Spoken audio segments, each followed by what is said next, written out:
Hello dear students. ꯑꯩꯈꯣꯏ ꯃꯃꯥꯡꯗ respiratory organ ꯇꯣꯉꯥꯟꯕ ꯖꯤꯕꯁꯤꯡꯗ ꯀꯔꯤ ꯄꯥꯟꯕ ꯅꯩꯅꯕ ꯂꯣꯏꯈ꯭ꯔꯕ ꯃꯇꯨꯡꯗ humanꯗ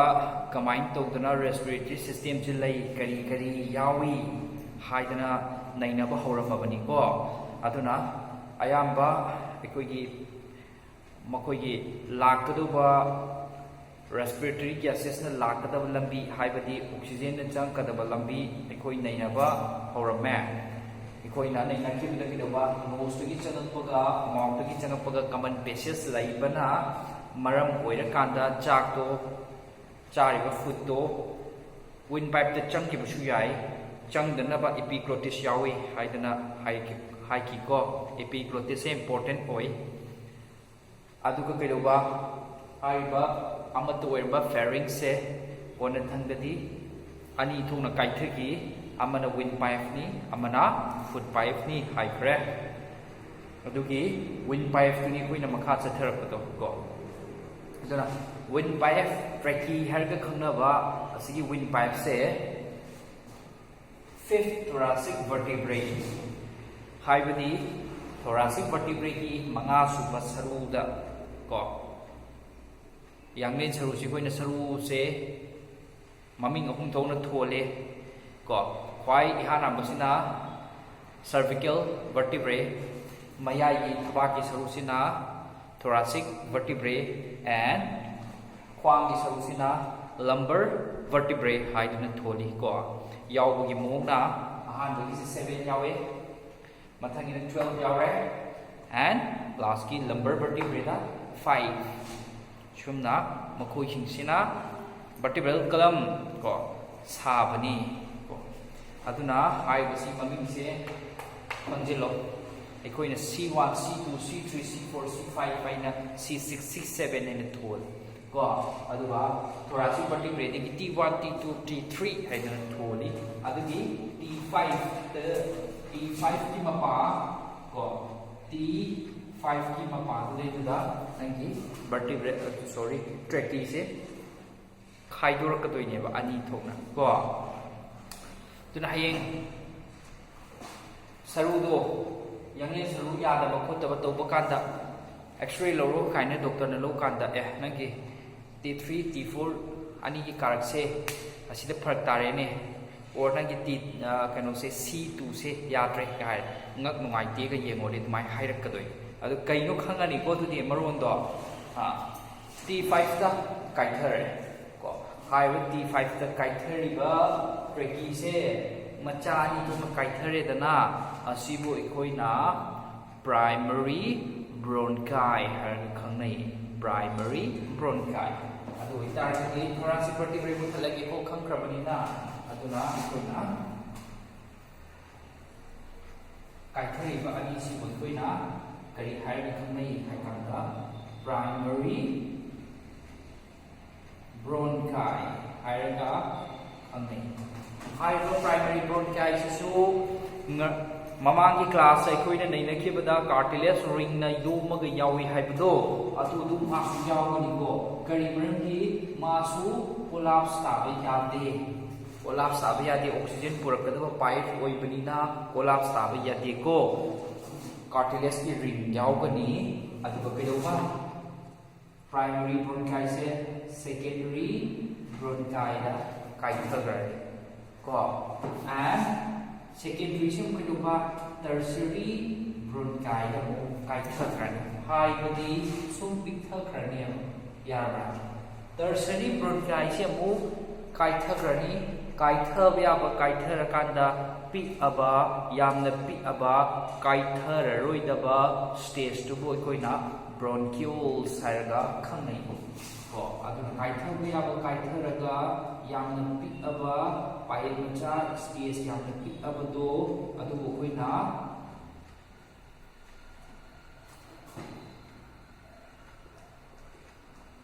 ब्रोंक्यूल्स हायरगा खंगनै asigi stage tagi di kaithaba yararoi ko masi kana manung da ko kaithadoi se hairadi aikoi ki yawriba lungs tu ki manung da kaithadoi ko kaithaba yaba kaitharaba kanda kaidore bronchioles leirani bronchioles degidi chatpham do loisilakpana maram orikanda last ki loipham se masida kari yaulami khaw ama yauraga leiramni asum do khaw ma ko khuding makni loisan liba loipham end do kaidoba khaw ama yaurami koi labi sum chalaga soro achau jambdagi layer thukjala pixelle layer ti yam pixelle last chang kana mi sumang taram bodo ko last mi chang kana mi sumang taram ni dana labi sum pik thara kanda almai tharaga sum chang kanda koi na sumangi boda khaw mom ta loisalakne ba ko aduna asigi loisilai ba khaw se kaidoba loibagna chatliba lambi khudimak khayokriba masamari khudimak loirakpada kanada loiba khaw da adu itardi khaw yam yauramani ko kaithada iba lambi khudimak khaw amda loisil leirame haibina khaw yam yauramani ko manungse aduna langsi khaw cham yamna saba oirame natra aduna hairu khaw sibu koina kai kowi alveoli harga khanasi ko alveoli aduna alveoli da loina loisandori ko haiba alveoli sida koi targadi kanala kadoriba sor honjaliba nungsi khudimak se oxygen khudimak se loipada kanada thungadoriba alveoli da thungadoi ni ko alveoli da ko aduna si kedora oxygen singdo makoi sida loina thunge asumna toba alveoli yawba lungs kaya yawe kuida dudi sai amamna amamam aduna ani yawe ko dudi hai basi lungs asi kuina air tight oiba ko akoi chest cavity na yomagale chest cavity hai basi koi thabak manung da ahuba yauri ko koina sa yen sembada khangi duni khaidat laga or operation bu tawrasu khaidat laga sumaina phakat pa matamda manunda ahubam yauramdro ahubududani dana lungs kaina thammaga yaurammi se ko aduna ahuba yauduna ahubududa lungs leiba chalammine ba ko asigi manungi ahuba sibo koina chest cavity hai ko or thoracic cavity hai dana ko adumaina hai basini sida lungs se yawe ko aduga lungs se wall anina sadana yomaga yaurami ko wall anina haibu wall chibo koina pleura haiga khangai pleura ko aduga wall anina size kaigino hai taragadi mayai esisra mahi ama yauramme ko haiba mahi chibo koina kari kongi hai kanda pleural fluid haiga khamei fiber pleural fluid mayai sidisda yom tu ne yawi bai maram si kari gino hai tardi lungs asidi piction ba chauthokba na sumna sana gada ba code oi organ oi aduna maram ori kanda takna dana ba friction thokna da bai thokna bagi damakta marak sida fluid yawi ni aduna ni akoi friction thokpa hanthana ba makoi gi fluid yawi basi ko asumaina aduga kaidore mapan thongda hairiba lungse ekoina ventral thangba side tadi ventral lai somse ko som thangba side tadi ko saru amana kokpi haiba saru dugi maming kari kawi hai kada sternum saru sigi mayai da leiba saru sigi thabak da leiba saru si sibu koina sternum kawi ko tungdana kanana kokpi vertebral column laikre ko vertebral column thoracic vertebrae laire ko aduga side singchina na kaidowi rib case na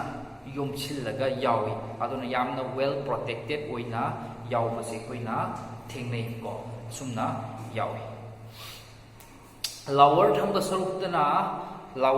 saruktana muscle ama yawi muscle duki maming kedoba contact toroga yawrami diaphragm haisini diaphragm ko muscle amana makhada yomchillaga yawi asumaina miyoi bagi ekoi ki lungse asumna yom duna yawrami ko ꯇꯧꯒꯗꯕꯗꯨꯗꯤ ꯀꯔꯤꯅꯣ ꯑꯗꯨꯗꯤ ꯃꯊꯧꯗꯤ ꯊꯕꯛꯇꯤ ꯀꯃꯥꯏꯅ ꯇꯧꯔꯛꯄ ꯆꯥꯠꯅꯣ ꯑꯩꯈꯣꯏꯅ ꯁꯣꯔ ꯍꯣꯟꯖꯟꯕꯗ ꯆꯪꯉꯤꯕ ꯅꯨꯡꯁꯤꯠꯁꯦ ꯑꯦꯠꯃꯣꯁꯐꯤꯌꯔꯤꯛ ꯏꯌꯔꯅꯤ ꯍꯥꯏꯗꯤ ꯑꯦꯠꯃꯣꯁꯐꯤꯌꯔꯗ ꯂꯩꯕ ꯑꯥꯔꯠꯀꯤ ꯑꯦꯠꯃꯣꯁꯐꯤꯌꯔꯗ ꯂꯩꯕ ꯁ꯭ꯋꯥꯏꯗ ꯂꯩꯕ ꯏꯌꯔꯁꯤ ꯅꯠꯇ꯭ꯔꯣ ꯍꯣꯟꯖꯟꯗꯣꯏꯁꯦ ꯑꯦꯠꯃꯣꯁꯐꯤꯌꯔꯤꯛ ꯏꯌꯔꯁꯦ ꯑꯣꯛꯁꯤꯖꯦꯟ ꯌꯥꯝꯅ ꯌꯥꯎꯏ ꯍꯥꯏꯕ ꯅꯠꯇ꯭ꯔꯥ ꯑꯗꯨꯅ ꯍꯥꯏꯔꯤꯕ ꯑꯦꯠꯃꯣꯁꯐꯤꯌꯔꯤꯛ ꯏꯌꯔꯁꯦ ꯍꯣꯟꯖꯟꯕ ꯃꯇꯝꯗ ꯀꯅꯥꯗ ꯂꯥꯛꯑꯅꯤ ꯅꯣꯁꯇ ꯂꯥꯛꯑꯅꯤ ꯇꯨ ꯇ꯭ꯔꯦꯀꯤꯗ ꯆꯠꯈ꯭ꯔꯅꯤ ꯗꯦꯟ ꯂꯪꯁ ꯌꯧꯔꯛꯑꯅꯤ ꯀꯅꯥꯗ ꯂꯣꯏꯁꯤꯟꯗꯣꯏꯕ ꯑꯦꯜꯚꯤयोꯂꯤꯁꯤꯡꯗ ꯂꯣꯏꯁꯤꯟꯗꯣꯏꯅꯤ ꯈꯥꯎꯁꯤꯡꯁꯤꯗꯩꯁꯤꯗ ꯀꯣ ꯍꯥꯏꯔꯤꯕ ꯑꯦꯜꯚꯤयोꯂꯤꯁꯤ ꯑꯩꯈꯣꯏꯅ ꯆꯥꯎꯅ ꯌꯦꯛꯊꯣꯔꯛꯄ ꯃꯇꯝꯗ ꯍꯥꯏꯔꯤꯕ ꯑꯦꯜꯚꯤयोꯂꯤꯁꯤꯡꯁꯤ ꯆꯥꯎꯅ ꯌꯦꯛꯊꯣꯔꯛꯄ ꯃꯇꯝꯗ ꯀꯣ ꯑꯦꯜꯚꯤयोꯂꯤ ꯈꯥꯎ ꯑꯦꯜꯚꯤयोꯂꯤꯁꯤꯡꯁꯤ ꯆꯥꯎꯅ ꯌꯦꯛꯊꯣꯔꯛꯄ ꯃꯇꯝꯗ ꯀꯩꯗꯧꯒꯦ ꯍꯥꯏ ꯀꯥꯟꯗ ꯃꯈꯣꯏꯗ blood vessel capillaries blood vessel yamna paraba blood vessel capillaries marang kaina makoida yawba chenba thengnai capillaries haibase blood vessels la pikpa yaba pikaba wall ka se paaba yaba paraba adugumba blood vessel duni yamna apaba singni koina capillaries haibase asina wall se loina yomduna yaw lerame ko capillaries na pikpai changse kaidoge hakana yamna pikre paabagi changki yamna pagre pamanbaduna maram oirakanda magi khupa se kayam pagi haibu one cell amagi thickness tu khak paare haidi cell amagi akoigi achoubudo adumtang paare adudi yam paare ko dudi adumai to capillaries singna yomaga yawram ko blood ni lactorisi capillaries ta ko aduna capillaries na kana pori blood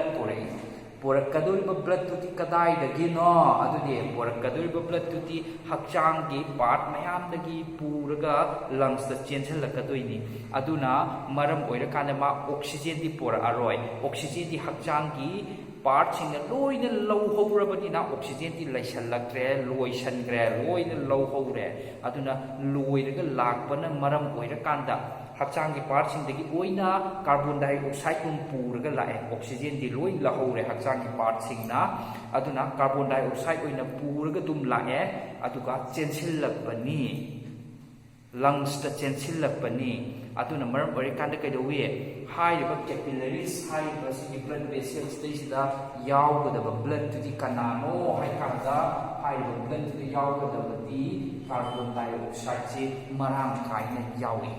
khara chawna yeke carbon dioxide se marang kaina yaw haiba capillaries sing sida aduga akoina sor honjanbada sangkhibada asigi alveoli da lairiba manung sida lairiba nungsituna kari akoina sor honjanbada changkiba oxygen singduni so manung sida oxygen yam chang wang yaw manung sidana oxygen yawba mapan da chatliba blood vessel singdana carbon dioxide yawba aduna maram oira kanda kaidore ngasai concentration gradient ama leihalle haibadi concentration ki khetnaba ama chawna leihalle oxygen ngakta kan chwai dana manung dana yomaga yaw leire mapan da cheliba blood vessel singna kaidoba carbon dioxide ngakta yaw leire adu itargadi carbon dioxide to ma ngakta yaw leiba mafam da leiningoi leitabarom da chatningoi dra sa chatningani aduna maram oirakanda blood vessel capillaries manung da yawba carbon dioxide to capillaries ki wall naga pa bane ma naga sathok chasin tawbu daga nungai bane pa bana maram oirakanda sathok chasin tawbu ga nungai bane ko ma leitaba mafam haibati manung du dei du da chenchen ki ne carbon dioxide sing ko at the same time kadoba oxygen sing du su manung da oxygen ngakta chang wang na yaw ga leitoi ni natra aduna makoi leitaba mafam dei du da oina chenchen ningakani masu aduna oxygen duna kanada chenchen kra haiba blood vessel ko capillary sing chenchen kra blood vessels ki carbon dioxide singduna alveoli manung sing sida chensil lakre aduna maram oire kanda gas to oxygen na blood manungda blood tagi carbon dioxide na alveoli manungsingda chensanakpana maram oirkanda asidai gas to kaidonare exchange to pama thengnai exchange of gases go through Canada alveolar wall sine sida phawdu mari hai bhi atradi alveoli wall se asumna yekpa matamda alveoli wall se sumaina yekpa matamda blood vessel tagi asigi ahuba marak sida leiba yawi manung gi hodui dana khawni dana blood vessel na leidui di kaino mapan membrane tu nappaga leidui natro adu na yekpa matamda aina khan chawna yek sanaraba matamda sumaina yekta sina blood tu ni yare ko sisina manung space ahang boduni aduda kana leiba oxygen blood sida kana yawa carbon dioxide ko adudi blood yawa carbon dioxide manung de changi haira carbon dioxide sida leikrani adu oxygen sida kaiba som de changi hairani oxygen leikrani adu mai tawdana oxygen ka carbon dioxide ka se alveoli ki wall singa phawjin tawraga exchange of gases to a lab yare ko asmai to dana exchange of gases se lehalli ko asidagi dikhe dore ikoina asmai na exchange of gases se lehalli basina maram oirakanda blood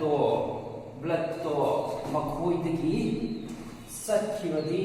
kari oinan ayam pura sakrani oxygen sing puraga sakrani yarabra blood to lakpada carbon dioxide puraga lam taraga su sakhibadagi oxygen puraga sakrani haiba alveoli singdagi oxygen sension khibana ko aduga alveoli ki manungda taiba sorry akoi kenosi ahang base asina oxygen layam taraga su blood tagi carbon dioxide se thorakpana maram boy kanda haujikti kana yahore carbon dioxide yahore haiba carbon dioxide sidi sor honbada carbon dioxide oina thadorakadoi aduna koina sor honjan kibada oxygen na namna honjan ki taraga chu thadorakpa matamdadi carbon dioxide namna thadorakadoi se haiba sidi gas se thoklakadoi haiba sidi gas se tholakpai ni kaino ngasai lakhiba lambi du handana thoklo oitra natodagi kamthokpada kana tholani du de carbon dioxide tholakadoriba ko aduga keduba blood na pubibana kana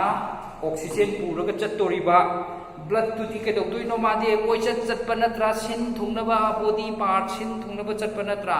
aduna ma kedore lungs dagi tholokpada oxygen puraga thokla ani and then to all body parts ma chatkhani chatlaga kedok toiba mana chatkiba matamda ai si diagram sin thalagi ko tu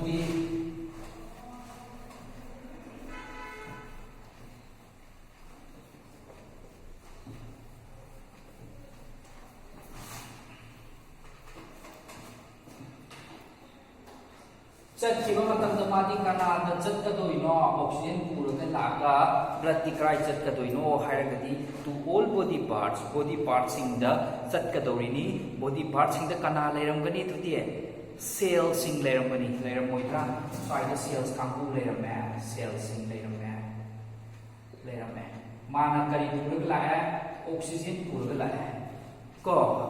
adubu cell haibasidi oxygen bu phangnadi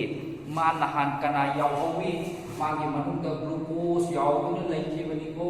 glucose mamangda digestion dagi poraktana cell singje glucose phangrabani ko mamangge ina takibada glucose yawhaurabani ko mamangda kaidoba oxygen singsu blood na pirammabani hadaki laisna ahan banati mamangda su lakrabani pirammabani oxygen pirammabani ko aduna glucose to oxygen sizinna ma kaidore energy ga sundana sizinna thoe loire kana thadore carbon dioxide thadore magi manungse kana yawrabani dute carbon dioxide karigi cell haibasidi oxygen pirambaje pat sizinna thoe madi energy sungtoknaba ko aduga energy oina sungtokre carbon dioxide sing paidana yaw leiramme ko cell asidi carbon dioxide puthorakaniba karige madi oxygen do thamjan ba haite madi pat sizin na thoba energy sungdoineba oxygen thamjala kaidokdoino energy do na to darkar leba poto ina taloi do ma oxygen thamjal leiga do leiroi ko aduna oxygen do energy sungdoga carbon dioxide koina on thok leiramani horen blood sin chatu matam oxygen pura chatu matam da kaidora blood sin di oxygen di chang yamna wang na yaure bani maram di man phom di pura larapani na chang yam wang na yaw doiba ko aduga cell singsidana kaidok pa carbon dioxide ki chang di wang na yaw leiram doiba asida so mu concentration gradient ama leirabro leiye ko concentration yam chang na ko aduna maram orakanda oxygen singsina makoi leitaba mafam da chakning ani asuna changkrani cell da kana phangkha oxygen phangye ko carbon dioxide singsina makoi leitaba mafam da makoi chakning ani carbon dioxide singsina makoi leitaba mafam di sida carbon dioxide asuna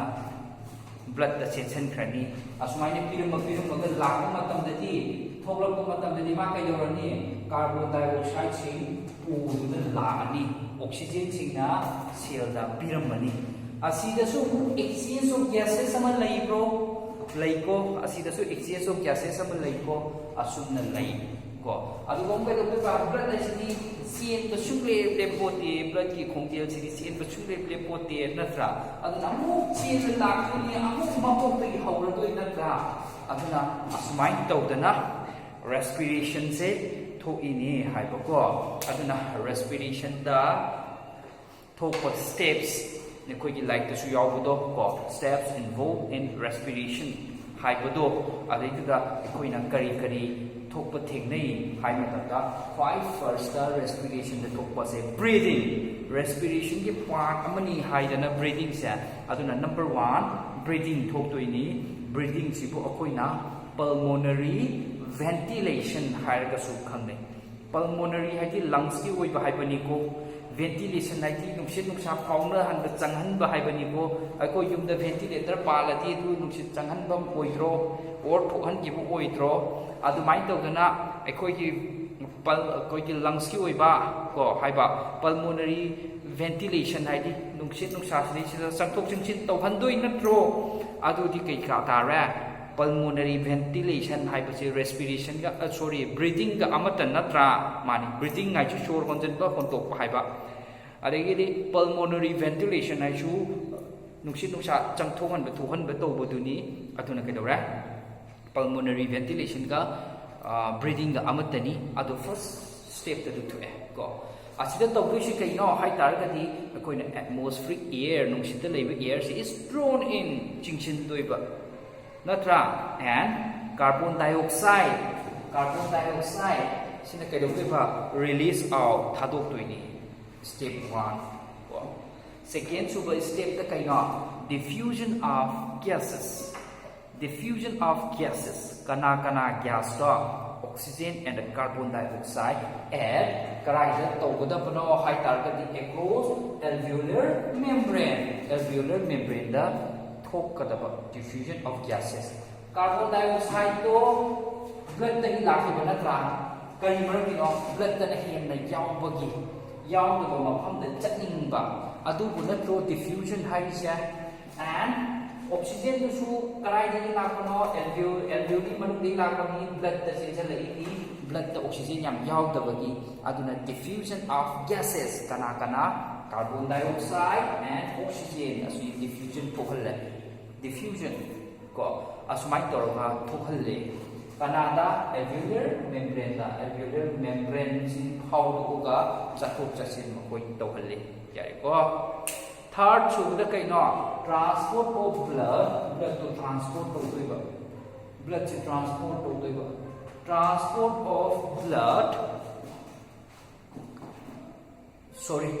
of gases to transport of doiba ko transport of gases by kanana blood na transport of gases to doiba mani ko aduna kidore alveoli degi chana khiba oxygen do blood na pura chatoi aduni transport of gases to re dana gas do transport to re kana na to doi no blood na to doi ni yare ko third suba fourth kidore nasai ki tissue ki mapa tissue ai cell group makai lairamadi tissue ko we ko adu natragana cells singi mapa haisu cells mayam singi cells singi mapa asigi mapa si yorko matamda amuka so abu diffusion of gases amutho ya yare ko diffusion of gases carbon dioxide yam leibana som da chatninge chatle som da namu blood da namu oxygen yam leibana cell da chatninge chatle aduna diffusion thokna rabo amu thokna re ko blood na pura oxygen to oxygen yam leibani na lai ta rom da chanin ba aduna cell rom da sanction ba cell da lai ram ba carbon dioxide kan da lai ta rom da blood da chanin ba aduna blood da sanction ba acidic diffusion amu to e fourth to step yandarni ko and the last step da ko na utilization of oxygen utilization like season na ko oxygen se season na ni kana na season na ni zagi cells kanguna ko cells kanguna oxygen season na ni energy shungna khona bada and release out carbon dioxide or release of carbon dioxide release dawrani high step manga se important hoi khangjalu ko high step manga se dei sida mamang class hantaki class da nasai ki tamai singdo step manga sidai sida samlamna loini yawrabane bako asidai sidai koi kedore human respiratory system ekoi chaurakpa nainaba loire ko makha taba sidi ekoi kupthara ane bako hen next ki akoi sidi chaurakpa kamai tawi haibuni hojik next la asi kamai tokdana ekoi da breathing tawi haibudo last ko duna si buthana ge ko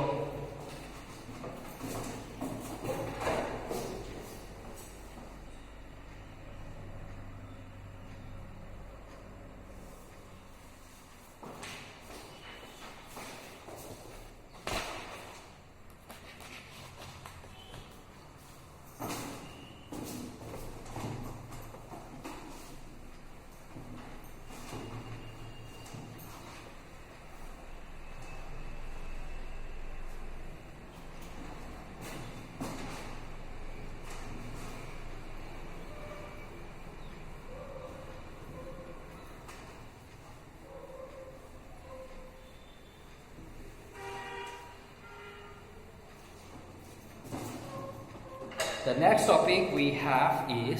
mechanism of breathing.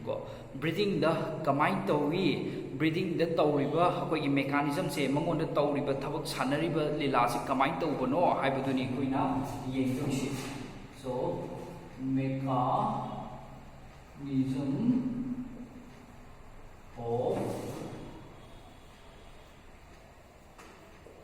breathing the mechanism se kari haina tawrino ekoina breathing hairagati changi se step ani changi bako kari step no hai taragati ekoina shor honjanba haidana ko haiba ama and shor hontopa haidana hontopa ama step ani ne changi se natra aikoi shor honjanbagi step sibu koina kari haina kauke hai kanda inspiration haiga khanai inspiration haiga di koina sor honjanbagi step to ni ko aduga sor hontokhibagi step ni koina expiration haiga khanai so sor hontokhibaduna expiration haiga khanai inspiration hai se kari no inspiration hai se te kari tanate akogi atmosphere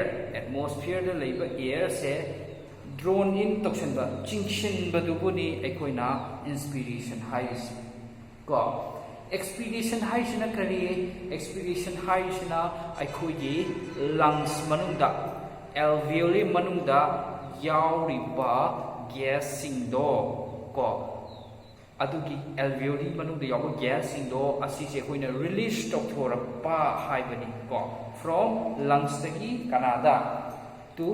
ꯑꯦꯠꯃꯣꯁꯐꯤꯌꯔꯗ ꯊꯥꯗꯣꯔꯛꯄꯒꯤ ꯊꯕꯛꯇꯨꯕꯨ ꯑꯩꯈꯣꯏꯅ ꯑꯦꯛꯁꯄꯤꯔꯦꯁꯟ ꯍꯥꯏꯕꯅꯤ ꯀꯣ ꯑꯗꯨꯗꯤ inspiration ꯑꯃꯗꯤ ꯑꯦꯛꯁꯄꯤꯔꯦꯁꯟ ꯃꯇꯧ ꯀꯔꯝꯅ ꯇꯧꯏ ꯍꯥꯏꯔꯒꯗꯤ ꯑꯩꯈꯣꯏꯅ ꯏꯍꯥꯟ ꯍꯥꯟꯕꯗ ꯏꯟꯁꯄꯤꯔꯦꯁꯟꯁꯤ ꯍꯥꯟꯅ ꯅꯩꯅꯁꯤ ꯀꯣ ꯑꯩꯈꯣꯏꯅ ꯏꯟꯁꯄꯤꯔꯦꯁꯟ ꯇꯧꯕ ꯁꯣꯔ ꯍꯣꯟꯖꯟꯕ ꯍꯥꯏꯗꯅ ꯑꯩꯈꯣꯏꯅ ꯁꯣꯔ ꯍꯣꯟꯖꯜꯂꯤꯁꯦ ꯃꯁꯤ ꯑꯩꯈꯣꯏꯅ ꯍꯥꯟꯅ ꯈꯟꯕꯗꯗꯤ ꯀꯩꯗꯧꯏ ꯅꯥꯇꯣꯟꯅꯒ ꯆꯤꯡꯁꯤꯟꯕ ꯃꯥꯜꯂꯤꯀꯣ ꯁꯣꯔꯁꯦ ꯆꯤꯡꯁꯤꯟꯕ ꯃꯥꯜꯂꯤ ꯅꯠꯇ꯭ꯔꯥ ꯅꯠꯂꯝꯗ꯭ꯔꯦ ꯀꯃꯥꯏꯅ ꯇꯧꯕ ꯑꯣꯏꯔꯝꯃꯦ ꯏꯟꯁꯄꯤꯔꯦꯁꯟꯗ ꯇꯧꯔꯤꯕ ꯃꯦꯀꯥꯅꯤꯖꯝꯁꯤ ꯀꯔꯤꯅꯣ ꯍꯥꯏꯇꯥꯔꯒꯗꯤ ꯑꯩꯈꯣꯏꯗ ꯌꯥꯎꯔꯤꯕ ꯂꯪꯁꯦ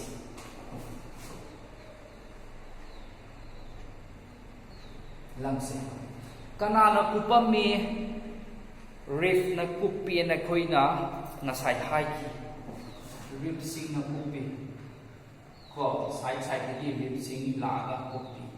ꯔꯤꯞꯁꯤꯡꯁꯦ ꯀꯅꯥꯅ ꯇꯥꯏꯁꯤꯟꯅꯩ ꯊꯕꯥꯛ ꯃꯌꯥꯏꯗ ꯌꯥꯎꯕ ꯁ꯭ꯇꯔꯅꯝ ꯀꯧꯕ ꯁꯔꯨꯗꯨꯅ ꯇꯥꯏꯁꯤꯟꯅꯩ ꯁꯤꯗꯩꯁꯦ ꯁꯔꯨ ꯑꯁꯥꯡꯕ ꯌꯥꯎꯏ ꯑꯗꯨꯅ ꯐꯥꯖꯤꯟꯅꯩ ꯁꯣ ꯃꯥ ꯂꯣꯏ ꯀꯨꯞꯄꯤ ꯀꯣ ꯇꯧꯕꯇꯕꯨ ꯔꯤꯞꯁꯤ ꯑꯃꯒ ꯑꯃꯒꯒꯤ ꯀꯥꯔꯛꯇ ꯍꯥꯡꯗ꯭ꯔꯥ ꯍꯥꯡꯉꯤꯕꯁꯤ ꯀꯅꯥꯅ ꯃꯦꯜꯂꯤ ꯃꯁꯜꯁꯅ ꯃꯦꯜꯂꯤ ꯍꯥꯏꯕꯗꯤ ꯔꯤꯞ ꯑꯅꯤꯒꯤ ꯀꯥꯔꯛꯁꯦ ꯃꯁꯜꯁꯤꯡ ꯌꯥꯎꯋꯦꯕ ꯀꯣ ꯑꯩꯈꯣꯏꯅ ꯁꯥ ꯌꯦꯟ ꯆꯥꯕꯗꯁꯨ ꯑꯗꯨꯝ ꯊꯦꯡꯅꯔꯤꯗꯨꯅꯤ ꯔꯤꯞꯀꯤ ꯀꯥꯔꯛꯇꯨ ꯀꯩꯗꯧꯏ ꯃꯁꯜ ꯌꯥꯎꯗ꯭ꯔꯣ ꯌꯥꯎꯏ ꯍꯥꯏꯔꯤꯕ ꯃꯁꯜꯁꯦ ꯑꯩꯈꯣꯏꯅ ꯀꯔꯤ ꯍꯥꯏꯔꯒ ꯈꯪꯅꯩ ꯍꯥꯏ ꯀꯥꯟꯗ ꯏꯟꯇꯔꯀꯣꯁꯇꯦꯜ ꯃꯁꯜꯁ ꯍꯥꯏꯔꯒ ꯈꯪꯅꯩ ꯃꯁꯤꯒꯤ ꯃꯁꯜꯁꯤꯕꯨ ꯑꯩꯈꯣꯏꯅ ꯏꯟꯇꯔꯀꯣꯁꯇꯦꯜ ꯃꯁꯜ ꯍꯥꯏꯔꯒ ꯈꯪꯅꯩ ꯃꯁꯤ ꯃꯁꯜ ꯇꯥꯏꯞ ꯑꯅꯤꯅꯤ ꯃꯄꯥꯟ ꯊꯣꯡꯗ ꯌꯥꯎꯕ ꯑꯃ ꯃꯅꯨꯡ ꯊꯣꯡꯗ ꯌꯥꯎꯕ ꯑꯃ ꯂꯦꯌꯔ ꯑꯅꯤꯅ ꯁꯥꯏ ꯃꯄꯥꯟ ꯊꯣꯡꯒꯤꯁꯤꯅ ꯑꯩꯈꯣꯏꯅ ꯑꯥꯎꯇꯔ ꯏꯟꯇꯔꯀꯣꯁꯇꯦꯜ ꯃꯁꯜꯁ ꯃꯅꯨꯡꯗ ꯌꯥꯎꯕꯁꯤꯅ ꯑꯩꯈꯣꯏꯅ ꯏꯟꯅꯔ ꯀꯣ intercostal muscles outer amadi inner haidana ani thona khaidui ko haiba intercostal muscles singse masi muscle ama oibanina muscle gi mathok chi kaino contraction relaxation chingchanba thadokpa ko for example adu muscle oimakta koi papom da harsu chingchanba takhatpa thadhaba contraction relaxation asini loi sanai se ko khudang da harsu ko khudang da harsu chingchanba thadokpa phaigan da harsu isam sam narga muscle lam gi mathok gi kaino chingchanba thadokpa sene mana chingchanba da thabak tawdoi ne khambra aduna aina papom chingchanba da ne aina si gi marker pukhalai se aina thadokpa da ne pudha se thabak tawdoi ni ko muscle ma ade asi mathok sine aduna kidawe intercostal muscle singse contraction relaxation tawrap yai haiba ma khangjillaga leiro muscle ama oibanina ko and aina ngasai lower thangba lungs ki lower thangba parta diaphragm ko muscle ama su yawi haiki ko masi muscle se sumaina onduna yawi yam main oisi hai but these two types of muscle se asina ne ba sana kadoi lila se sana doi di kamaina hai ba diaphragm se normal level ko laga leba se masina contraction taw matam da mana muk ko matam da kadoi ba flatten layer kadoi ba curve oiraga layer ba se flatten oiraga kadoi ba adu di curve oiraga layer ba da ki flatten oi ki bai se space to kadoi ba sangtok tro ko anterior posterior exist ko sumaina sigi maning mamang sigi exist sida sida sangtok hanbagi ko volume chawthok hanbagi jaga pirak pagi thabak to makhoina tawi aduna haibu kaino haibu kolaga leba diaphragm se straight da or kitan kol ba handhar ko matamda lungs ki chawthokam jaga se yamna pire ko anterior posterior exist yung na ayung mayung sida mayung da haitare ne maiti ron da sam narga mayung da ko yung na laiba si jaga sida mayung da space pire e smaya pir abroad de lang se si bu chok thok ya le na thade si bu chok thok ya smaya ko ꯑꯗꯨꯒ ꯂꯣꯏꯅꯅ at the same time intercostal muscle-ꯁꯤꯡꯁꯤꯅ ꯑꯃꯨꯛ ꯀꯩꯗꯧꯏ ꯑꯩꯈꯣꯏꯒꯤ ꯃꯐꯩꯗ ꯍꯥꯏꯇꯥꯔꯦꯅꯦ ꯀꯣ ꯃꯩꯇꯩꯂꯣꯟꯗ ꯍꯥꯏꯔꯒꯗꯤ ꯃꯐꯩꯗ ꯀꯣ laterally ꯀꯣ and dorsoventrally ꯀꯣ dorsoventrally ꯍꯥꯏꯗꯤ dorsal ꯍꯥꯏꯅ ꯁꯣꯝ ꯂꯩꯔꯦ ventral ꯍꯥꯏꯅ ꯁꯣꯝ ꯂꯩꯔꯦ ꯁꯥꯏꯠꯁꯦ ꯁꯤ ꯆꯥꯎꯊꯣꯛꯍꯟꯕꯁꯦ ꯁꯤꯒꯤ ꯁ꯭ꯄꯦꯁ ꯆꯥꯎꯊꯣꯛꯍꯟꯕꯁꯦ ꯑꯁꯤ ꯑꯃꯨꯛ intercostalꯅ ꯇꯧꯔꯦ ꯊꯕꯥꯛꯁꯦ ꯆꯥꯎꯊꯣꯛꯍꯜꯂꯤꯁꯦ ꯃꯁꯜꯁꯤꯅ ꯀꯣ ꯑꯗꯨꯅ ꯃꯔꯝ ꯑꯣꯏꯔꯀꯥꯟꯗ ꯀꯩꯗꯧꯏ ꯑꯅꯤꯁꯦ ꯑꯃꯨꯛꯇ ꯄꯨꯂꯞ ꯇꯧꯃꯤꯟꯅꯕꯗ ꯀꯩꯗꯧꯏ ꯃꯈꯥꯗ ꯏꯟꯊꯔꯦ ꯁꯤ ꯑꯃꯨꯛ ꯁꯨꯃꯥꯏꯅ ꯆꯥꯎꯊꯣꯛꯑꯦ ꯑꯗꯨ ꯑꯣꯏꯇꯥꯔꯗꯤ ꯀꯩꯗꯧꯔꯦ ꯁꯨꯃꯥꯏꯅ ꯑꯃ ꯑꯦꯛꯖꯤꯁ ꯑꯅꯤꯁꯦ ꯀꯣ ꯆꯥꯎꯊꯣꯔꯛꯑꯦ ꯑꯃꯨꯛꯇ ꯑꯗꯨ ꯑꯣꯏꯇꯥꯔꯗꯤ ꯂꯪꯁ ꯄꯤꯛꯇ꯭ꯔꯨ ꯄꯤꯛ ꯂꯩꯔꯝꯕꯗꯣ ꯈꯪꯆꯥꯎ ꯆꯥꯎꯊꯣꯛꯈ꯭ꯔꯦ ꯀꯣ ꯂꯪꯁ ꯄꯤꯛꯑ ꯂꯩꯔꯝꯕꯗꯣ ꯈꯪꯆꯥꯎ ꯆꯥꯎꯊꯣꯛꯈ꯭ꯔꯦ ꯑꯩ ꯃꯃꯥꯡꯒꯤ ꯗꯣꯔꯁꯣꯚꯦꯟꯇ꯭ꯔꯤꯗꯨꯗꯤ ꯌꯦꯛꯄ ꯌꯥꯗꯕꯅꯤꯅ ꯌꯦꯛꯑꯔꯣꯏꯒꯦ ꯅꯣꯏ ꯈꯪꯉꯣꯀꯣ ꯁꯨꯃꯥꯏꯅꯁꯨ ꯆꯥꯎꯊꯣꯔꯛꯑꯦ ꯁꯨꯃꯥꯏꯅꯁꯨ ꯆꯥꯎꯊꯣꯔꯛꯑꯦ ꯖꯒꯥꯗꯣ ꯌꯥꯝꯅ ꯑꯦꯛꯁꯄꯥꯟ ꯇꯧꯊꯣꯔꯛꯑꯦ ꯌꯥꯔꯕ ꯍꯥꯏꯔꯤꯕꯁꯤꯒꯤ ꯑꯦꯛꯁꯄꯥꯟꯁꯟꯁꯦ ꯂꯩꯕ ꯃꯇꯝꯗ ꯀꯩꯗꯧꯔꯦ ꯄ꯭ꯔꯦꯁꯔꯗꯗꯤ ꯄꯤꯛꯇ꯭ꯔꯨ ꯄꯤꯛꯏꯉꯩꯗ ꯂꯩꯔꯝꯕ ꯑꯣꯛꯁꯤꯖꯦꯟ ꯒ꯭ꯌꯥꯁ ꯀ꯭ꯔꯤꯛ ꯀ꯭ꯔꯤꯛ ꯏꯟꯅꯔ ꯂꯩꯔꯝꯕ ꯀ꯭ꯔꯤꯛ ꯏꯟꯅꯔꯒ ꯒ꯭ꯌꯥꯁ ꯁꯤꯟꯅ ꯂꯩꯔꯝꯕꯗꯣ ꯃꯥꯅ ꯈꯪꯆꯥꯎ ꯆꯥꯎꯊꯣꯛꯈꯤꯕ ꯃꯇꯝꯗ ꯒ꯭ꯌꯥꯁꯁꯤꯡꯗꯣ ꯀꯣꯝꯈꯤꯔꯣꯏꯗ꯭ꯔꯣ ꯀꯣꯝꯅꯤꯗꯅ ꯍꯥꯏꯕꯗꯤ ꯀꯩꯅꯣ ꯀꯣꯝꯕ ꯍꯥꯏꯕꯁꯤ ꯄ꯭ꯔꯦꯁꯔ ꯋꯥꯡꯈꯠꯂꯤꯔ ꯍꯟꯊꯔꯤꯔ ꯍꯟꯊꯔꯤꯅꯤ ꯌꯥꯝ ꯆꯤꯟꯅ ꯂꯩꯕꯁꯤ ꯄ꯭ꯔꯦꯁꯔ ꯋꯥꯡꯉꯤꯅꯤ ꯅꯠꯇ꯭ꯔꯣ ꯂꯩꯐꯝꯒ ꯂꯩꯇꯕꯁꯤ ꯄ꯭ꯔꯦꯁꯔ ꯋꯥꯡꯈꯠꯂꯤꯅꯦꯕ ꯄꯣꯈꯥꯏꯒꯦ ꯇꯧꯗꯣꯏꯅꯦꯕ ꯆꯤꯟꯃꯟꯗꯅ ꯐꯠ ꯆꯥꯎꯊꯣꯔꯛꯄ ꯃꯇꯝꯗ ꯁ꯭ꯄꯦꯁꯇꯣ ꯍꯥꯡꯗꯅ ꯄ꯭ꯔꯦꯁꯔꯗꯣ ꯀꯩꯗꯧꯔꯦ ꯍꯥꯡꯈ꯭ꯔꯦ ꯀꯣ ꯍꯥꯡꯖꯜꯂꯛꯏꯅꯦꯀꯣ ꯍꯥꯟꯅ ꯍꯥꯡꯉꯝꯗꯕꯗꯒꯤ ꯑꯗꯨꯕꯨ ꯑꯩꯈꯣꯏꯒꯤ ꯑꯦꯠꯃꯣꯁꯐꯤꯌꯔꯗ ꯂꯩꯕ ꯑꯦꯠꯃꯣꯁꯐꯤꯌꯔꯤꯛ ꯄ꯭ꯔꯦꯁꯔꯁꯤꯗꯤ ꯍꯣꯡꯉꯣꯏ ꯑꯦꯠꯃꯣꯁꯐꯤꯌꯔꯤꯛ ꯄ꯭ꯔꯦꯁꯔꯗꯤ ꯍꯣꯡꯉꯣꯏ ꯃꯅꯨꯡꯗꯇꯪꯅꯤ プレッシャー ꯆꯠ ꯍꯟꯊꯈ꯭ꯔꯤꯁꯤ ꯄ꯭ꯔꯦꯁꯔ ꯌꯥꯝ ꯍꯟꯊꯔꯦ ꯁꯤꯗꯤ ꯍꯣꯡꯉꯣꯏ ꯑꯗꯨ ꯀꯝꯄꯦꯔꯤꯖꯟꯗ ꯌꯦꯡꯉꯛ ꯇꯥꯔꯒꯗꯤ ꯃꯅꯨꯡꯒ ꯃꯄꯥꯟꯒꯁꯤ ꯄ꯭ꯔꯦꯁꯔ ꯀꯅꯥꯅ ꯆꯥꯎꯔꯅꯤ ꯍꯥꯟꯅꯗꯤ ꯃꯥꯅ ꯍꯦꯟꯅ ꯆꯤꯟꯗꯅ ꯄ꯭ꯔꯦꯁꯔ ꯋꯥꯡꯅꯕꯗꯨ ꯐꯠ ꯆꯥꯎꯊꯣꯔꯛꯑꯕꯅꯤꯅ ꯃꯄꯥꯟꯒꯤꯗꯨ ꯀꯔꯤꯝ ꯂꯦꯡꯖꯗ ꯇꯥꯔꯒꯁꯨ ꯃꯥꯅ ꯀꯣꯝꯕꯅꯤꯅ ꯄ꯭ꯔꯦꯁꯔꯗꯨ ꯆꯠ ꯂꯥꯎꯅ ꯗꯥꯎꯟꯐꯣꯜ ꯂꯩꯊꯣꯛꯈ꯭ꯔꯕꯅꯤꯅ ꯁ꯭ꯋꯥꯏꯒꯤꯁꯤꯅ ꯋꯥꯡ ꯂꯩꯍꯧꯔꯣꯏꯗ꯭ꯔꯣ ꯃꯥꯅ ꯐꯠ ꯄ꯭ꯔꯦꯁꯔ ꯀꯣꯝꯊꯣꯛꯈꯤꯕꯗ ꯃꯄꯥꯟꯒꯤ ꯁ꯭ꯋꯥꯏꯁꯦ ꯋꯥꯡꯉꯦꯅ ꯂꯧꯔꯣꯏꯗ꯭ꯔꯣ ꯀꯝꯄꯤꯌꯔ ꯇꯧꯅꯕ ꯃꯇꯝꯗꯗꯤ ꯁꯣ ꯄ꯭ꯔꯦꯁꯔ ꯍꯥꯏꯁꯤꯗꯤ ꯑꯋꯥꯡꯕ ꯃꯐꯝꯗꯒꯤ ꯑꯅꯦꯝꯕꯗ ꯆꯦꯟꯕꯅꯤ ꯑꯋꯥꯡꯕꯗꯒꯤ ꯑꯅꯦꯝꯕꯗ ꯄ꯭ꯔꯦꯁꯔ ꯑꯋꯥꯡꯕꯗꯒꯤ ꯄ꯭ꯔꯦꯁꯔ ꯑꯅꯦꯝꯕꯗ ꯑꯗꯨꯗꯤ ꯑꯩꯈꯣꯏꯒꯤ ꯄ꯭ꯔꯦꯁꯔꯗꯣ ꯂꯪꯁꯇ ꯗꯛ ꯆꯥꯎꯊꯣꯛꯑꯒ ꯄ꯭ꯔꯦꯁꯔꯗꯣ ꯅꯦꯝꯍꯜꯂꯕꯅꯤꯅ ꯃꯄꯥꯟꯒꯤꯗꯣ ꯋꯥꯡꯕ ꯑꯣꯏꯈ꯭ꯔꯦ ꯑꯗꯨꯅ ꯑꯋꯥꯡꯕꯗꯒꯤ ꯑꯅꯦꯝꯕꯗ ꯆꯦꯟꯁꯤꯜꯂꯛꯑꯅꯤ ꯑꯗꯨ ꯑꯣꯏꯇꯥꯔꯗꯤ ꯅꯨꯡꯁꯤꯠꯇꯣ ꯀꯩꯗꯧꯔꯦ ꯖꯔ ꯆꯪꯉꯛꯑꯅꯤ ꯑꯗꯨꯗꯤ ꯅꯥꯇꯣꯟꯅ ꯍꯣꯟꯕ ꯑꯣꯏꯔꯝꯗ꯭ꯔꯦꯀꯣ ꯅꯥꯇꯣꯟꯁꯤꯗꯤ ꯖꯁ ꯃꯈꯨꯟꯅꯤ ꯃꯥ ꯀꯔꯤꯝ ꯉꯝꯖꯕ ꯅꯠꯇꯦ ꯑꯣꯄꯅꯤꯡꯅꯤꯀꯣ ꯃꯥꯅ ꯆꯠ ꯆꯥꯎꯊꯣꯛꯄꯗ ꯅꯨꯡꯁꯤꯠꯇꯣ ꯖꯔ ꯃꯥ ꯅꯥꯇꯣꯟꯗ ꯆꯪꯈꯤꯕꯗꯨꯗ ꯑꯩꯈꯣꯏꯅ ꯅꯥꯇꯣꯟꯅ ꯆꯤꯡꯈꯠꯄꯒ ꯃꯥꯟꯕꯗꯨꯅꯦꯕ ꯁꯣꯝꯗ ꯃꯁꯜ ꯑꯅꯤꯁꯤꯅ ꯋꯥꯡꯉꯩ ꯆꯤꯡꯈꯠꯆꯔꯤꯕ ꯀꯣ ꯗꯥꯏꯐ꯭ꯔꯥꯝꯒ ꯏꯟꯇꯔꯀꯣꯁꯇꯦꯜ ꯃꯁꯜꯒꯅ ꯇꯧꯔꯤꯅꯦꯕ ꯌꯥꯔꯦꯀꯣ ꯑꯁꯨꯃꯥꯏꯅ ꯇꯧꯗꯅ ꯑꯩꯈꯣꯏꯅ ꯑꯣꯛꯁꯤꯖꯦꯟꯗꯣ ꯂꯧꯁꯤꯜꯂꯤꯅꯦꯕ ꯀꯣ ꯑꯗꯨꯅ ꯏꯁꯝ ꯁꯝꯕ ꯑꯦꯛꯖꯥꯝꯄꯜ ꯍꯥꯏꯔꯒ ꯑꯩꯈꯣꯏꯅ ꯕꯣꯇꯜ ꯑꯃ ꯀꯣ ꯄꯥꯏꯁꯤꯜꯂꯣ ꯄꯤꯛꯑꯕ꯭ꯔꯥ ꯄꯤꯛꯑꯦ ꯃꯅꯨꯡꯗ ꯄ꯭ꯔꯦꯁꯔꯗꯣ ꯌꯥꯝ ꯋꯥꯡꯗꯣꯏ ꯅꯠꯇ꯭ꯔꯥ ꯋꯥꯡꯗꯣꯏꯅꯤ ꯏꯁꯤꯡ ꯃꯅꯨꯡꯗ ꯄꯨꯊꯔꯣ ꯀꯣ ꯏꯁꯤꯡꯗꯨꯅ ꯑꯦꯠꯃꯣꯁꯐꯤꯌꯔꯤꯛ ꯑꯦꯌꯔꯗꯨꯅꯦ ꯈꯜꯂꯣ ꯑꯗꯨꯒ ꯐꯠ ꯂꯥꯎ ꯊꯥꯗꯣꯛꯄ ꯃꯇꯝꯗ ꯕꯣꯇꯜꯗꯣ ꯄꯤꯛꯑꯝꯕꯅꯤ ꯈꯪꯆꯥꯎ ꯆꯥꯎꯊꯣꯛꯇꯣꯏ ꯅꯠꯇ꯭ꯔꯣ ꯋꯥꯇꯔꯗꯣ ꯀꯩꯗꯧꯅꯤ ꯖꯔ ꯍꯥꯏꯅ ꯆꯪꯗ꯭ꯔꯣ ꯑꯗꯨ ꯏꯁꯤꯡ ꯊꯟꯈꯤꯗ꯭ꯔꯥ ꯑꯗꯨꯒ ꯆꯞ ꯃꯥꯟꯅꯩ ꯅꯨꯡꯁꯤꯠꯇꯨ ꯖꯔ ꯆꯪꯉꯛꯏꯅꯦ ꯑꯗꯨꯒ ꯂꯪꯁꯇꯨ ꯊꯟꯈꯤꯗꯣꯏꯅꯤ ꯀꯣ ꯍꯣꯔꯦꯟ ꯑꯃꯨꯛ ꯀꯩꯗꯧꯕ ꯍꯥꯏꯔꯤꯕꯁꯤꯒꯤ ꯊꯜꯂꯤꯉꯩ ꯃꯇꯝꯁꯤꯗꯩꯁꯤꯗ ꯀꯩꯗꯧꯔꯅꯤ ꯅꯪ ꯃꯉꯣꯟꯗ ꯌꯥꯎꯕ ꯑꯣꯛꯁꯤꯖꯦꯟꯁꯤꯡꯗꯣ ꯉꯁꯥꯏꯒꯤ ꯕ꯭ꯂꯗ ꯚꯦꯁꯦꯜꯁꯤꯡꯗꯨꯅ ꯑꯦꯛꯆꯦꯟꯖ ꯇꯧꯔꯒ ꯗꯤꯐ꯭ꯌꯨꯖꯟ ꯊꯣꯛꯑꯒ ꯑꯣꯛꯁꯤꯖꯦꯟ ꯄꯨꯔ ꯆꯠꯂꯒ ꯀꯥꯔꯕꯣꯟ ꯗꯥꯏꯑꯣꯛꯁꯥꯏꯗꯁꯤ ꯅꯍꯥꯛꯁꯤꯗꯩꯁꯤꯗ ꯐꯠ ꯄꯤꯅꯍꯧꯗꯣꯏꯅꯤ ꯑꯦꯛꯆꯦꯟꯖ ꯇꯧꯍꯧꯗꯣꯏꯅꯤ ꯌꯥꯔꯕ꯭ꯔꯥ ꯍꯣꯔꯦꯟ ꯂꯣꯏꯔꯛꯄ ꯃꯇꯝꯗ ꯀꯩꯗꯧꯏ ꯀꯥꯔꯕꯣꯟ ꯗꯥꯏꯑꯣꯛꯁꯥꯏꯗ ꯉꯥꯛꯇ ꯉꯥꯏꯔꯅꯤ ꯂꯪꯁꯇꯣ ꯀꯣ ꯑꯗꯨꯅ ꯃꯁꯜꯗꯨꯅ ꯁꯠ ꯔꯤꯂꯦꯛꯁ ꯇꯧꯈꯤꯕ ꯃꯇꯝꯗ ꯀꯩꯗꯧꯔꯦ ꯔꯤꯂꯦꯛꯁ ꯇꯧꯈꯤꯕ ꯃꯇꯝꯗ ꯂꯪꯁꯀꯤ ꯁꯥꯏꯖꯇꯣ ꯃꯥꯒꯤ ꯚꯣꯜꯌꯨꯝꯗꯣ ꯄꯤꯛꯁꯜꯂꯛ ꯇꯥꯔꯒꯗꯤ ꯍꯥꯟꯅꯒꯤ ꯃꯐꯝꯗꯣ ꯍꯟꯖꯤꯜꯂꯛ ꯇꯥꯔꯒꯗꯤ ꯄ꯭ꯔꯦꯁꯔ ꯀꯩꯗꯧꯔꯅꯤ ꯋꯥꯡꯈꯠꯂꯣꯏꯗ꯭ꯔꯥ ꯃꯄꯥꯟꯒꯤꯗꯤ ꯍꯣꯡꯖꯗꯦꯀꯣ ꯇꯧꯕꯇꯕꯨ ꯃꯥꯅ ꯋꯥꯡꯈꯠꯂꯛꯄꯅ ꯃꯔꯝ ꯑꯣꯏꯔꯀꯥꯟꯗ ꯃꯄꯥꯟꯒ ꯀꯝꯄꯤꯌꯔ ꯇꯧꯕ ꯃꯇꯝꯗ ꯃꯅꯨꯡꯗ ꯌꯥꯝ ꯋꯥꯡꯉꯕꯅꯤꯅ ꯑꯃꯨꯛ ꯀꯩꯗꯧꯔꯦ ꯃꯁꯥꯅ ꯃꯄꯥꯟꯗ ꯀꯥꯝꯊꯣꯔꯛ ꯇꯥꯕꯅꯤ ꯃꯅꯨꯡꯗꯩ ꯑꯍꯦꯟꯕꯗꯣ ꯄ꯭ꯔꯦꯁꯔꯗꯣ ꯀꯜꯂꯕꯅꯤ나 ꯃꯅꯨꯡꯗ ꯀꯜꯂꯗꯤ ꯃꯄꯥꯟꯗꯗꯤ ꯁꯣꯟꯕ ꯑꯣꯏꯔꯦ ꯇꯥꯊꯕ ꯑꯣꯏꯔꯦ ꯀꯣ ꯀꯝꯄꯦꯔꯤꯖꯟꯗ ꯑꯗꯨꯅ ꯅꯨꯡꯁꯤꯠꯇꯣ ꯀꯥꯝꯊꯣꯔꯛꯏꯅꯤ ꯀꯥꯝꯊꯣꯛꯄ ꯃꯇꯝꯗ ꯀꯩꯗꯧꯔꯦ ꯀꯥꯔꯕꯣꯟ ꯗꯥꯏꯑꯣꯛꯁꯥꯏꯗꯁꯤꯡꯁꯤ ꯀꯥꯝꯊꯣꯔꯛꯀꯗꯣꯏꯁꯤ ꯑꯁꯨꯃꯥꯏꯅ ꯇꯧꯗꯅ ꯕ꯭ꯔꯤꯗꯤꯡꯁꯦ ꯏꯟꯁꯄꯤꯔꯦꯁꯟ ꯍꯣꯟꯖꯟꯕ,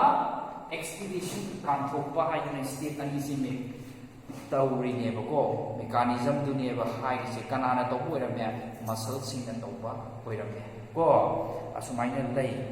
ꯑꯗꯨꯅ ꯁꯤꯐꯥꯎꯗ ꯂꯩꯕꯗꯣ ꯌꯨꯝꯗ ꯑꯣꯔꯥꯏꯔꯣ, ꯄꯥꯊꯣꯛꯑꯣ ꯀꯣ, ꯑꯗꯨꯒ ꯑꯩꯅ ꯇꯥꯛꯏꯁꯤꯒ ꯆꯨꯁꯟꯅꯍꯧꯅꯕ, ꯑꯗꯨꯒ ꯅꯦꯛꯁ ꯀ꯭ꯂꯥꯁꯇ ꯑꯩꯈꯣꯏ ꯃꯈꯥ ꯇꯥꯕ ꯄꯔꯥ ꯂꯧꯊꯁꯤ.